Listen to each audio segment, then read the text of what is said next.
ரக்ஷா அன்றைக்கி எல்லாருக்கும் அல்வா கிண்டி தரப்போகிறேன். ஆமாப்பா, ஹல்வா கொடுக்க போகிறேன். பாதாமில். ஆமாம், இன்றைக்கி பாதாம் அல்வா பண்ண போகிறோம். ஓகே. இதுக்கு வந்து 1.5 கப் பாதாம் எடுத்துட்டுருக்கேன். நைட்டு ஃபுல்லாக ஊற வச்சுக்கணும்.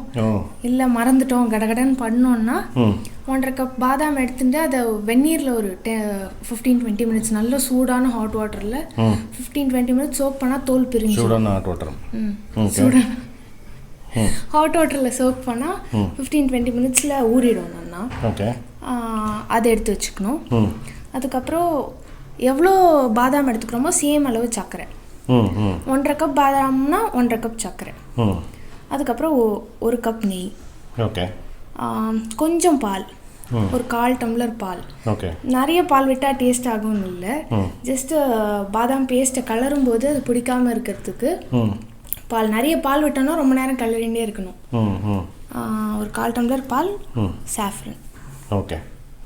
சாஃப்ரன் வந்து இது ஃபுல்லாகவே யூஸ் ஆகுமா இல்லை காமிக்கிறதுக்கு எடுத்து வச்சுருக்கேன்? இல்லை, ஃபுல்லாகவே யூஸ் ஆகிடும்ப்பா. அப்படியா? ஓகே. இது குவான்டிட்டி நிறைய வரும், நான் நிறைய பாதாம் எடுத்துட்டுருக்கேன். ஸோ அந்த குவான்டிட்டிக்கு இந்த சாஃப்ரன் கரெக்டாக இருக்கும். ஓகே. ஸோ இது மட்டும்தான் இன்க்ரீடியன்ஸு பாதாம் அல்வாக்கு? ஆமாம்ப்பா. சூப்பர். பார்க்கலாமா? பார்க்கலாம். ஸோ இந்த சாஃப்ரன் வந்து தாய்னாவோட சாஃப்ரன்? ஆமாம்ப்பா, இது தாய்னா ஹேண்டிகிராஃப்ட்ஸோட saffron. Okay, super. Best quality, நல்லாயிருக்கும் சாஃப்ரன். பார்க்கலாமாப்பா? பார்த்துடலாம்.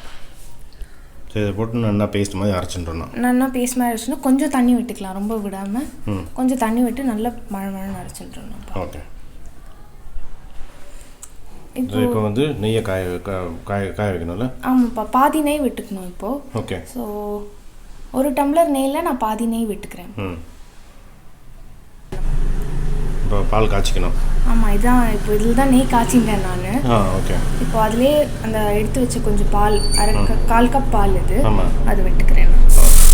பால் விட்டுன்ட்டு அதில் இந்த மழை அரைச்சி வச்ச பாதாம் பேஸ்ட் போட்டு. ஓகே. இப்போ அந்த பாலையும் பாதாம் பேஸ்ட்டையும் 2-3 மினிட்ஸ் குக் பண்ணணும். ஓகே. ஜஸ்ட் இப்போ லோ ஃப்ளேம்லேயே வச்சுக்கிறது நல்லது, இல்லைன்னா தீஞ்சு போயிடும். ஸோ இப்போ அந்த பாலையும் இதே சேர்த்து 3 மினிட்ஸ். ஓகே. நல்லா குக். இப்போ ஒரு 2-3 மினிட்ஸ் ஆகிடுது. இப்போ அந்த சாஃப்ரன் போட்டுடலாம். கொஞ்சோண்டு கார்னிஷ்க்கு வச்சுக்கிறேன் நான். ஓகே. ஓகே. இப்போ சாஃப்ரன் போட்டாச்சு. இப்போ வந்து சர்க்கரை போடணும்ல? இப்போ சர்க்கரை போட்டுடலாம். இப்போது சர்க்கரை போட்டுட்டு எடுத்துட்டதில் பாதி நெய் விட்டுக்கிறேன். இப்போ அந்த ஃபுல் நெய்யும் அப்சர்வ் ஆகிடுது. இப்போ இன்னும் கொஞ்சம் நெய் விட்டுக்கலாம்ப்பா. அப்படியே கொஞ்சம் கொஞ்சமாக ஆட் பண்ணி குக் பண்ணணும். அப்படியே சுருளை வரும் அது. ஆமாம், சுருளை ஒட்டிக்காமல் வரணும். அதான் பரவாயில்ல. ஆமாம்ப்பா. அது வாயில் வச்சுன்னா டபக்குன்னு உள்ளே போய்ட்டோம். ஆமாம். பாருங்கள், இப்போ நல்ல கலர் வந்துடுது சாஃப்ரன். அதான் ஒட்டாமல் வர ஆரம்பிக்கிறது. இன்னும் கொஞ்சம் கெட்டி ஆகணும். ஆமாம். இந்த மாதிரி அம்மா சொல்லுவா பொங்கி வருதுங்களா சைடில், இந்த மாதிரி ஆகி ஒட்டாமல் வரணும். ஓகே. கொஞ்சம் நேரம் ஆகணும். இன்னொரு 1 மினிட் கெட்டி ஆகணும்ல? இன்னும் கொஞ்சம் கெட்டி ஆகணும், ஒரு 1 மினிட் இன்னும். ரைட்டா? இப்போ நல்லா ஒட்டாமல் வந்துடுது. இது ஆறினோடனே இன்னும் கொஞ்சம் இறுகிடும். ஆமாம். ஸோ ஃபுல்லாக நல்லா கெட்டியாகிற வரைக்கும் வைக்க வேண்டாம், அப்புறம் ஆறினப்புறம் ரொம்ப இறுகிடும். ஓ. ஸோ இந்த பதத்தில் இறக்கிடலாம்ல? இந்த பதத்தில், அதாவது இப்படி இருக்கணும், இந்த பதத்தில் இருக்கணும், இறக்கிடலாம். ஓகே. பாருங்கள், நல்லா ஒட்டாமல் வந்துடும். ஒட்டவே இல்லை. தான் பதம் கரெக்ட். இது இப்போ இறக்கிட்டோம்னா இன்னும் கொஞ்சம் ஆறுனதுக்கப்புறம் கொஞ்சம் கெட்டி ஆகிடும். கரெக்ட்.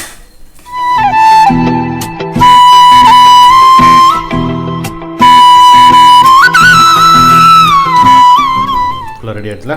பாதாம் அல்வா ரெடிப்பா. சூப்பர். இதை பிளேட்டில் போட்டால் ஆறுனப்புறம் பீஸ் போடலாம், பீஸ் போட வரும். ஆமாம்ல? இல்லை கப்பில் அப்படியே ஸ்பூன்லேயும் எடுத்து சாப்பிட்டுக்கலாம். ஸோ ஆறுனதுக்கப்புறம் கேக் மாதிரியும் கொடுக்கலாம். கொஞ்சம் ஹல்வா கேக் மாதிரி, அவ்வளோ ட்ரையாக வராது. பட் எண்ணெய் இருக்கிறதுனால கையிலையும், நெய் இருக்கிறதுனால கையிலையும் ஒட்டாது. ஓ, ஓகே.